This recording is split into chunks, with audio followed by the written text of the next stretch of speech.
Pastor Praveen పగడాల హత్య అయి 7 రోజులు అయినప్పటికీ ఇంతవరకు పోస్ట్ మార్టం రిపోర్ట్ రాకపోవడం దేశంలో ఉన్న నాయకులందరినీ, దాదాపు 20 కోట్ల క్రైస్తవుల్ని అల్లకల్లోలం చేస్తుంది.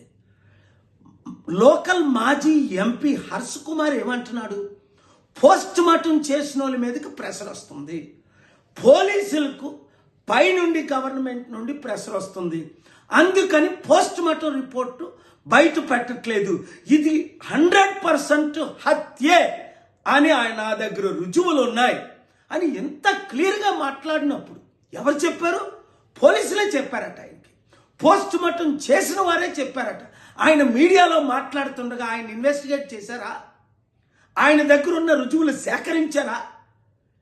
అక్కడి ఎస్పీ రాజమండ్రి డిఐజీ జాయిన్ అయి పోస్టులు పెడుతున్నారు, మేము వాచ్ చేస్తున్నాం, తగిన చర్యలు మీకెవడరా భయపడతాడు? ముఖ్యమంత్రులు ప్రధానమంత్రులకే నేను భయపడను.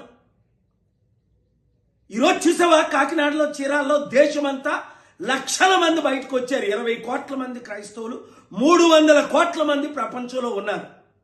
ఇది హత్య, ముమ్మాటికి హత్య అని నేను వెళ్తున్న నా ఇన్వెస్టిగేషన్లో తేలింది.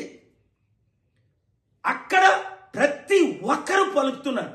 మీకు హైదరాబాదు చౌటప్పల నుండి కొవ్వూరు వెళ్ళినంత వరకు గంటకి వీడియోలు చూపిస్తున్నారే.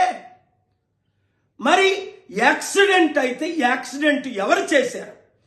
ఏ కారు గుద్దింది? 4 సస్పెక్ట్ చేసాం, 3 మంది యాక్సిడెంట్ చేయలేదు, 1 కిందన వాలింది. ఏమని మాట్లాడుతున్నారు? అసలు మీరు మందు తాగి మాట్లాడుతున్నారా?